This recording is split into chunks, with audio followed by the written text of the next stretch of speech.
ഇസ്രയേലും ഗസയും തമ്മിലുള്ള പ്രശ്നം തീരാനായിട്ട് വെടിനിർത്തൽ പ്രഖ്യാപിച്ചു. പക്ഷേ വെടിനിർത്തൽ പ്രഖ്യാപനമൊക്കെ ഉണ്ടായെങ്കിലും പലസ്തീൻകാർ തിരിച്ചു വരുന്നതൊക്കെ ശരിയാണ്. പക്ഷേ അവിടെ ശാശ്വതമായ സമാധാനം ഉണ്ടാകുമെന്ന് നമുക്ക് സംശയമാണ്. കാരണം ബർഗൂത്ത് എന്ന് പറയുന്ന ഫത്താ പാർട്ടിയുടെ നേതാവിനെ എത്രയോ കാലമായിട്ട് ഇസ്രയേൽ പിടിച്ച് ജയിലിട്ടേക്കാം. ഇയാളെ ഇപ്പോഴും വിട്ടുകൊടുക്കില്ല എന്ന് പറയുന്നു. മാത്രമല്ല ഹമാസ് ആ നിയന്ത്രണം അവിടെ ഏറ്റെടുക്കാൻ വീണ്ടും വരുന്നു എന്ന് പറയുന്നു. വീണ്ടും ആശങ്കാകുലമായിട്ട് മേഖല മാറുന്നു എന്ന് പറഞ്ഞാൽ പശ്ചിമേഷ്യ വീണ്ടും സംഘർഷഭരിതമാകുന്നു. അങ്ങനെയല്ലേ കരുതേണ്ടത്? സിനുഷ്, നമ്മൾ ആലോചിക്കുവാണെങ്കിൽ ഇദ്ദേഹത്തിന് നോബൽ പ്രൈസ് കിട്ടിയില്ല, അതായത് നമ്മുടെ ട്രംപിന്. അതോടുകൂടി അദ്ദേഹത്തിന്റെ താല്പര്യം നഷ്ടപ്പെട്ടു. ഇനി ആരെയും ഭീഷണിപ്പെടുത്താനും പോലെ കുറച്ച് നാളത്തേക്കെങ്കിലും.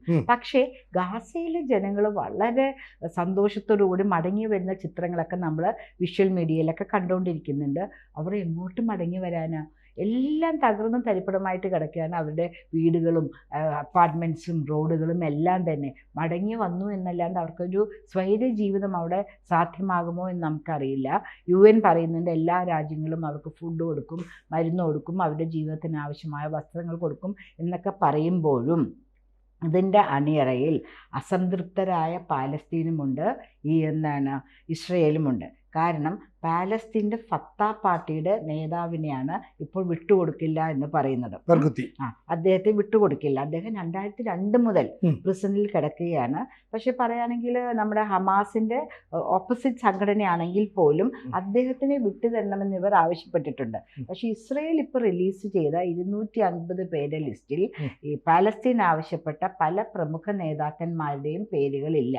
ഇനി 40 പേരാണ് ഇസ്രയേലിൽ നിന്ന് പിടിച്ചുകൊണ്ടുപോയി പാലസ്തീനിൽ ബന്ദികളായി വച്ചിരിക്കുന്നതിൽ 20 പേരെ ജീവനോടെ ഉള്ളൂ എന്ന് അറിയുന്നത്. അപ്പൊ ഇന്ന് അർദ്ധരാത്രി മുതൽ അവരെ റിലീസ് ചെയ്ത് തുടങ്ങുമെന്ന് പറയുന്നു. ആ 20 പേരുടെ അവസ്ഥ എന്താണ്, മറ്റുള്ളവരുടെ മൃതദേഹങ്ങൾ എന്താ അവസ്ഥയിലാണ് എന്നൊക്കെ ഇസ്രയേൽ ഒന്ന് ചിന്തിക്കും എന്ന് എനിക്ക് തോന്നുന്നു. കാരണം ഇവരുടെ കയ്യിലാണ് കൂടുതൽ ബന്ദികൾ ഇരിക്കുന്നത്, ഇസ്രയേലിൻ്റെ കയ്യിൽ. ഇപ്പോൾ ഈ നമ്മൾ പറഞ്ഞ ഫത്വ പാർട്ടിയുടെ നേതാവ് തന്നെ വളരെ ആൾക്കാരെ കയ്യിലെടുക്കാൻ പറ്റുന്ന പ്രസംഗ ശൈലിയുള്ള ഒരു മാന്യദേഹമായതുകൊണ്ടാണ് ഇസ്രയേൽ അദ്ദേഹത്തെ പിടിച്ച് 2002 മുതൽ ബന്ദിയായിട്ട് വച്ചിരിക്കുന്നത്. ഇപ്പോൾ തിരിച്ചു വിടുകയാണെങ്കിൽ അദ്ദേഹത്തിൻ്റെ പ്രസംഗങ്ങളിൽ കൂടെ എങ്ങനെയായിരിക്കും? പണ്ട് ദക്ഷിണാഫ്രിക്കയിൽ ഒരു നേതാവ് ഉണ്ടായിരുന്നല്ലോ, നെൽസൺ മണ്ടേല. അദ്ദേഹം ജയിലിൽ കൊണ്ടുപോയപ്പോൾ നമ്മൾ കാണുന്നത് ഒരു സുന്ദരനായ മുഖമുള്ള ഒരു യുവ തുർക്കി എന്നൊക്കെ പറയാം. തിരിച്ച് ഇറങ്ങി വന്നപ്പോഴത്തെ രൂപം ഓർക്കുന്നുണ്ടോ? അതെ, ആരും ഫോട്ടോ പോലും ആരും പുറത്തേക്ക് കണ്ടിട്ടില്ല. അദ്ദേഹത്തിൻ്റെ ഫോട്ടോ പോലും അദ്ദേഹം കണ്ടിട്ടില്ല, നെൽസൺ മണ്ടേലയുടെ പടം കണ്ടിട്ടില്ല. ഇറങ്ങി വന്നപ്പോൾ ഭാര്യ പോലും അതിശയിക്കുകയാണ്, ഇത് തന്നെയാണോ ജയിലിലേക്ക് പോയ എൻ്റെ ആ യുവത്വം തുടിച്ചു നിൽക്കുന്ന എൻ്റെ ഭർത്താവെന്ന് ഭാര്യയ്ക്ക് പോലും അത്ഭുതം തോന്നുന്ന പോലെ ഒരു വൃദ്ധനായ മനുഷ്യനാണ് പുറത്തേക്ക് വന്നത്. ഇന്നലെ നമ്മൾ കണ്ട ഇപ്പോൾ ഫത്വ പാർട്ടിയുടെ നേതാവിൻ്റെ തന്നെ രൂപം എങ്ങനെയായിരിക്കും നമുക്കറിയില്ല. 24 വർഷത്തോളം കഴിഞ്ഞു അല്ലേ? അദ്ദേഹത്തിന് സംസാരിക്കാൻ പറ്റുന്നുണ്ടോ? അദ്ദേഹത്തിൻ്റെ ആരോഗ്യാവസ്ഥ എന്താണ്? ഒന്നും അറിയുന്നില്ല. പക്ഷേ ഇസ്രയേൽ വളരെ വ്യക്തമായി പറഞ്ഞു കഴിഞ്ഞു, ഇദ്ദേഹത്തിനെ മോചിപ്പിക്കുന്നവരുടെ ലിസ്റ്റിലില്ല.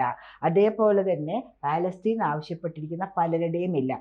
അതിനർത്ഥം സിനുജി നമ്മൾ മനസ്സിലാക്കേണ്ടത്, ഈ യുദ്ധം ഇവിടെ അവസാനിക്കുകയില്ല, മറ്റൊരു യുദ്ധത്തിൻ്റെ തുടക്കമായി മാറുവാനും സാധ്യതയുണ്ട്.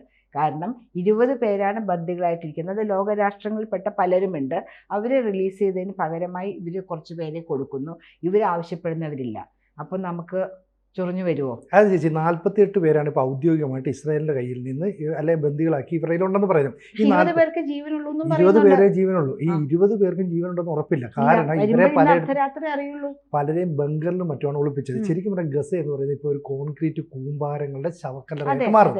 ഇതിൻ്റെ ഇടയിലൊക്കെയാണ് ബന്ദികളെ കൊണ്ടുവച്ചത്. അതിൽ നിന്ന് എത്ര പേരെ ജീവനോടെ വിട്ടുവിട്ടു നമുക്കറിയില്ല. ഈ 20 പേരെ വിട്ടുകിട്ടതിന് പകരമായിട്ട് പലസ്തീൻകാരായി 250 പേരെ 500 പേരെ എന്നാണ് പറയുന്നത്. 1500 പേരൊക്കെ പറയുന്നത്. അതിനെന്താ കാരണം എന്ന് പറഞ്ഞാൽ ഈ പലസ്തീൻകാരെ കൂട്ടമായിട്ട് പിടിച്ച് ഇസ്രായേൽ ജയിലിടും. കാരണം അവിടെ എന്തെങ്കിലുമൊക്കെ പ്രശ്നം ഉണ്ടാക്കുന്നത്. അവരെ സംബന്ധിച്ചിടത്തോളം 500 പേരെ 1000 പേരെ റിലീസ് ചെയ്ത വലിയ പ്രശ്നമല്ല.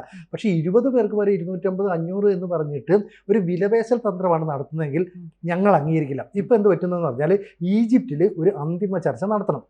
നടത്തുമ്പോൾ ഇസ്രായേൽ പ്രധാനമന്ത്രിയെ ബെഞ്ചമിൻ നെതന്യാഹു അതിൽ പങ്കെടുക്കില്ല എന്നാ പറഞ്ഞു കഴിഞ്ഞു. ഹമാസ് നിരായുധീകരണം നടത്തുക എന്ന് പറഞ്ഞാൽ ആയുധം വെച്ചതിന് ശേഷം വേണം ഇവിടുന്ന് തിരിച്ചു പോകാൻ. ഹമാസ് പറഞ്ഞു ഞങ്ങൾ ആയുധം വെക്കില്ല. ഇപ്പൊ ചേച്ചി പറയുന്ന പോലെ യുദ്ധം അവസാനിക്കില്ല എന്നതിന്റെ പ്രത്യക്ഷ ഉദാഹരണമല്ലേ. അപ്പൊ പലസ്തീൻകാരായിട്ടുള്ള ആളുകൾ ഇപ്പൊ മടങ്ങി വരുന്നു. എവിടെ പോയി താമസിക്കും? വീടില്ല, ബിൽഡിംഗ് ഇല്ല. നമ്മൾ ആ വിഷ്വൽസ് കാണുമ്പോൾ നമുക്ക് സഹിക്കാൻ പറ്റാത്തൊരവസ്ഥയാണ്. ഒരു മനുഷ്യനും, ഞാനിപ്പോൾ പാലസ്തീനിൽ അല്ലെങ്കിൽ സിനൂജ് അവിടെ താമസിക്കുന്ന ഒരു വ്യക്തിയാണെങ്കിൽ അവർക്ക് മനസ്സിലാവില്ല എൻ്റെ വീട് എവിടെയാന്ന്. കുറേ കോൺക്രീറ്റ് കൂമ്പാരങ്ങളുടെ ഇടയിലേക്ക് തപ്പി നടന്നു വന്നാൽ ഒരു പാത്രം പോലും ഇല്ല, ഒരു ഗ്ലാസ് പോലും ഇല്ല. എല്ലാം UN കൊടുക്കുന്നു എന്ന് പറയുന്നു. പക്ഷെ എത്ര വർഷങ്ങൾ നമ്മളിപ്പോൾ വയനാട്ടിലെ മലയിടിച്ചിൽ കണ്ടതല്ലേ. എല്ലാം നഷ്ടപ്പെട്ട് നിൽക്കുന്ന നിസ്സഹായരായ മനുഷ്യരുടെ അവസ്ഥ നമ്മുടെ സ്വന്തം സ്ഥലത്ത് നമ്മൾ കണ്ടതാണ്. അതുപോലെ ഇവർ തിരിച്ചു വരുമ്പോഴും അവർക്ക് പ്രതീക്ഷയില്ല.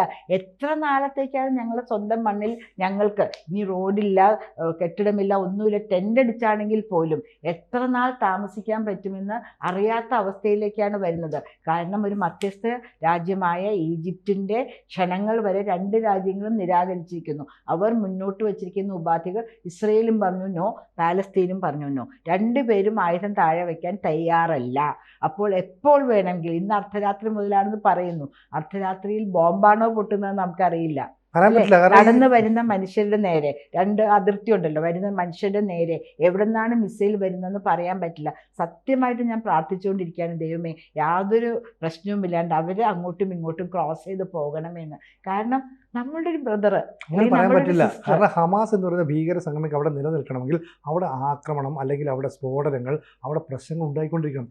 ഇവർ ആയുധം താഴെ വെച്ച് കഴിഞ്ഞാൽ ഇവരെ ഇസ്രയേൽ എങ്ങനെയാണ് കൈകാര്യം ചെയ്യുന്നത് പറയാൻ പറ്റില്ല. സിനൂജി, ഞാനൊരു കാര്യം പറ്റും. ഇപ്പൊ ഹത്തോർ പാർട്ടിയുടെ നേതാവിനെ ഇവര് റിലീസ് ചെയ്യണമെന്ന് പറയുന്നു. അങ്ങനെ ഹമാസിന് ശാശ്വതമായ സമാധാനം ഇഷ്ടമല്ല എന്നുണ്ട് എങ്കിൽ എന്തിന് ഇദ്ദേഹത്തെ പോലുള്ള മുതിർന്ന നേതാക്കൾ ഇവർ ഓപ്പോസിറ്റ് പാർട്ടിയിൽ നിൽക്കുന്ന ആൾക്കാരെ മോചിപ്പിക്കണമെന്ന് ആവശ്യപ്പെടുന്നു? അത് ഈ ലോകത്തെ തെറ്റിദ്ധരിപ്പിക്കാനാണ്. കാരണം ഹമാസ് എന്ന് പറയുന്നത് അക്രമ രാഷ്ട്രീയം വെച്ച് പുലർത്തുന്ന ഒരു സംഘടനയല്ല. ഞങ്ങൾ ഈ ഫത്താ പാർട്ടി എതിർ കക്ഷിയെ പോലും കൂടെ നിർത്തുന്നു എന്നൊക്കെ ലോകത്തെ ബോധ്യപ്പെടുത്താനായിട്ട് ശ്രമിക്കുന്നത്. ഇപ്പോൾ ഇസ്രായേൽ പറയുന്നത് ഞങ്ങൾ ആയുധം താഴെ വെച്ചാൽ അതോടുകൂടി ഇസ്രായേൽ തീർന്നു, ഇസ്രായേലിനെ അവർ ആക്രമിച്ച് നശിപ്പിക്കും. ഹമാസിനെ സംബന്ധിച്ചിടത്തോളം അവർ അവിടെ കടന്നു കയറിയ ഒരു സംഘടനയാണ്. പലസ്തീനെ ശരിക്കും ഭരിക്കുന്നത് പലസ്തീൻ അതോറിറ്റി എന്ന് പറയുന്ന ഒരു ഭരണകൂടമാണ്. അവർക്കൊരു പ്രധാനമന്ത്രിയുണ്ട്, മഹ്മൂദ് അബ്ബാസ്. ഈ മഹ്മൂദ് അബ്ബാസും പറയുന്നത് ഹമാസെ നിങ്ങൾ ഞങ്ങൾക്ക് വേണ്ടി പ്രവർത്തിക്കണ്ട, ഞങ്ങളുടെ ഭരണകൂടത്തെ മുന്നോട്ട് കൊണ്ടുപോയി ഞങ്ങൾക്കറിയാം. പലസ്തീൻകാരെ രക്ഷിക്കാനാണെന്ന് പറഞ്ഞിട്ട് ഇറാൻ സ്പോൺസർ ചെയ്യുന്ന തീവ്രവാദ സംഘടനയാണ് ഈ ഹമാസ്.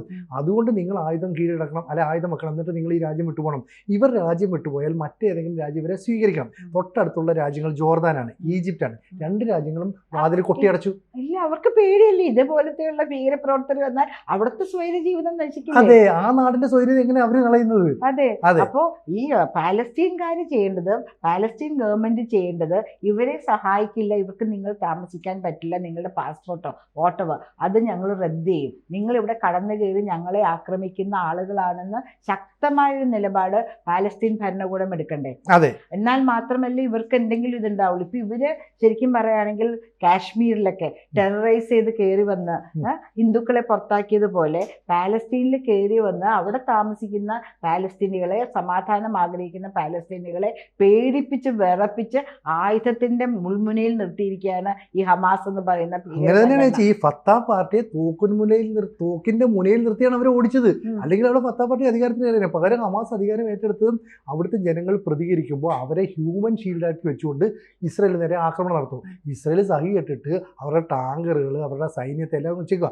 ഏത് നിമിഷവും വ്യോമാക്രമണമോ കരയാക്രമണമോ ഇവിടെ നടത്താനുള്ള സെറ്റപ്പ് ഉണ്ട്. പക്ഷേ ഈ ഒത്തുതീർപ്പ് ചർച്ചയുടെ ഫലമായിട്ട് അവർ പിൻവാങ്ങാൻ തയ്യാറാകുന്നു.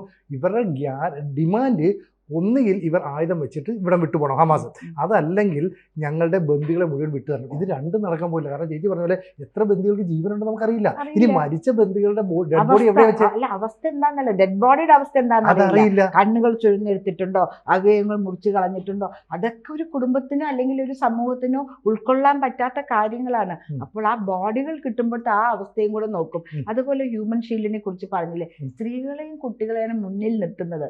അപ്പോൾ തീർച്ചയായിട്ടും അവർക്ക് എത്ര നാൾ പ്രതിരോധിക്കാതിരിക്കാൻ പറ്റും? അതെ. ഇസ്രയേലിനെ ആക്രമിച്ചുകൊണ്ടേയിരിക്കുന്നു. ഇവരുടെ മുമ്പിൽ അവർക്ക് താല്പര്യമില്ലാഞ്ഞിട്ട് പോലും പുറകിൽ ബയണറ്റുമായിട്ട് നിൽക്കുകയാണ് അതെ. ഹമാസിന്റെ ഭീകരവാദികൾ. അപ്പോൾ അവിടെ നിൽക്കാനായിട്ട് അവർ നിർബന്ധിതരാകുന്നു. സ്ത്രീകളും കുഞ്ഞുങ്ങളും മനസ്സിൽ വിങ്ങിക്കൊണ്ടാണ് നിൽക്കുന്നത്. പുറകിൽ നിന്നാണോ കുത്തു വരാൻ പോകുന്നത്, മുമ്പിൽ നിന്നാണോ ഷെല്ല് വരാൻ പോകുന്നത്?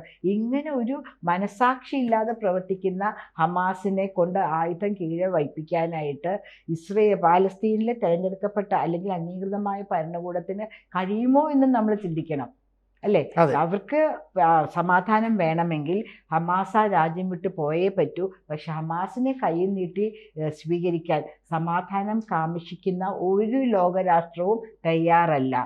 ഈവൻ മുസ്ലിം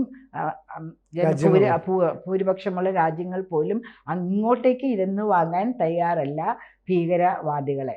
എന്ത് സംഭവിക്കുന്നുള്ള നമുക്ക് കാത്തിരുന്ന് ഇന്ന് കാണാം. രാത്രി 12 മണി മുതൽ നമുക്ക് ടി-വിയുടെ മുമ്പിൽ ഇരുന്നാൽ അറിയാൻ പറ്റും. ഞാനും വളരെ ആകാംക്ഷയിലാണ്, എങ്ങനെയെങ്കിലും ഇത് അവസാനിക്കുന്നത്. എന്തൊക്കെ പറഞ്ഞാലും കൊച്ചു കുഞ്ഞുങ്ങളാണ്. ഇപ്പം ഞാൻ പൾസ് പോളിയോൻ്റെ ക്യാമ്പിൽ നിന്ന് വന്ന അമ്മയുടെ മടിയിൽ നിന്ന് കൊഞ്ചി കളിക്കുന്ന കുട്ടികളെയൊക്കെ കണ്ടിട്ട് വരികയാണ്. അതുപോലെ അവിടുത്തെ അമ്മമാർക്ക് സ്വന്തം കുഞ്ഞുങ്ങളെ മടിയിലിരുത്തി കളിപ്പിക്കാനും ഓമനിക്കാനും അച്ഛനും ഭാര്യയുടെയും കുഞ്ഞിൻ്റെയും കൂടി ഇരിക്കാനൊക്കെ ആഗ്രഹം ഉണ്ടാവില്ലേ? യുദ്ധം അവസാനിക്കട്ടെ, അത് തന്നെയാണ് നമ്മളുടെ പ്രാർത്ഥന. കൂടുതൽ വാർത്തകളും വിശേഷങ്ങളും നിങ്ങളിലേക്ക് എത്താൻ ABC മലയാളം സബ്സ്ക്രൈബ് ചെയ്യുക, ബെൽ ബട്ടണും അമർത്തുക.